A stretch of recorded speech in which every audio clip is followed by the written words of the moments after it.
नुमित खुदिंगी सम समना जगोई साबा इंखोल कोइबा मदी खोंकाप खरा हंगत हंदा चटपना ब्रेन की फिबम फगत हनबा मरमना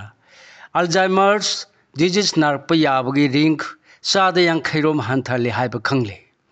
university of California Los Angeles UCLA medical centre अमदी यूनिवर्सिटी ऑफ पिट्सबर्ग न पांगथोखिबा रिसर्च वर्क अमगी रिपोर्ट न हाइखी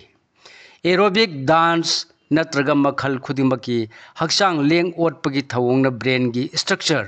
फगत हनबा मरमना अल्जाइमर्स की रिंग हंथाली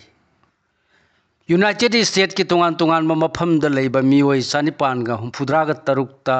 सही कुंथ्रा सुपना चतखिबा कार्डियोवास्कुलर हेल्थ स्टडी अमदगी वाफम मसी खंगलकपनी स्टडी की रिपोर्ट न हाइखी अयाम मतमदा हक्सांग लेंगोटपगी थबक तौबा मियोयसिंगदा ब्रेन की फ्रंटल टेम्पोरल पेरेंटल लोब्स अमदी हिपोकैम्पस की फिबम फगलई मतव असुमना हक्सांग लेंग ओटपगी ब्रेन फगलकलबा मियोयसिंगदा अल्जाइमर्स डिमेंशिया की रिंग चाद हुमफुरोम हंथरई कनागुम्बा मियोय खरा अल्जाइमर्स न मरम मोइदुना निंगसिंगबगी मतिक मयाय हंथरकपा तारबसु हक्सांग लेंग ओटपगी थबक तौरबदी तपना तपना अमुक फिबम फगलई हाइरी स्टडी अदुबलु सिंखिबा डॉक्टर साइरस ए राजीन हाइखी तोंगान तोंगान ममोंगदा हक्सांग लेंग ओटपगी थबक तौबना अल्जाइमर्स की रिंग हंथरकपगी थवोंग खंगलकपा हंदंगना अहानबनी मियोइबना हलोय सिलकलगा हेक हेक मायोंगनरिबा पेंग चोइबगी खुदोंग चादबा असि अनौबा स्टडी की रिपोर्ट की मतेंगना खर मखै ngakthokpa ngamlagani haina journal of Alzheimer's disease की editor in chief Jose Perry न फोंदोखी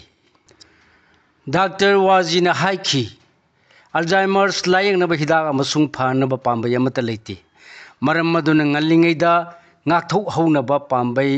पुथोकपरोमदा हेन मियेंग चंगबा मथौ ताय थौरांग असिगी सरुक अमा ओइना यारी मखै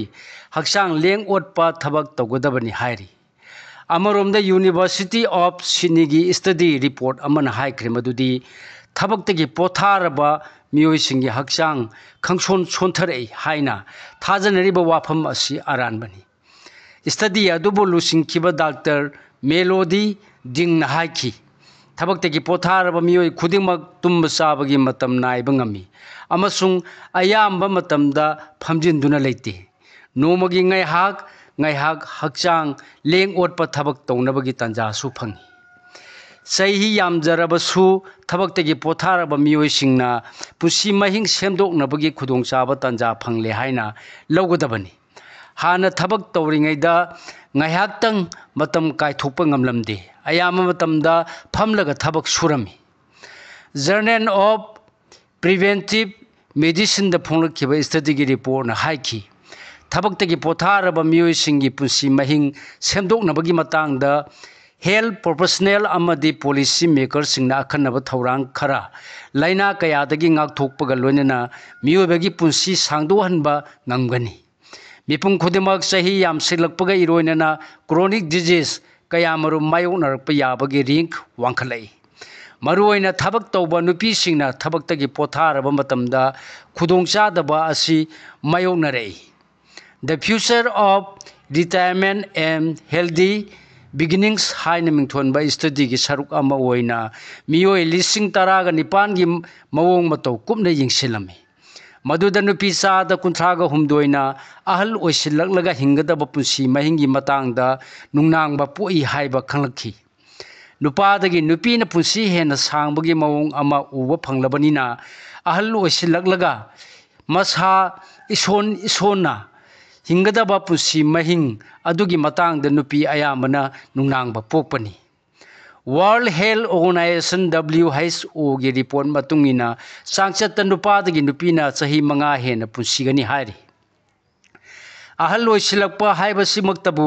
हक्सांग सोंजिलकपगा लोइनना वाखन खनबा ngambagi matik mayai hanthare हक्सांग सोक्सिलकपा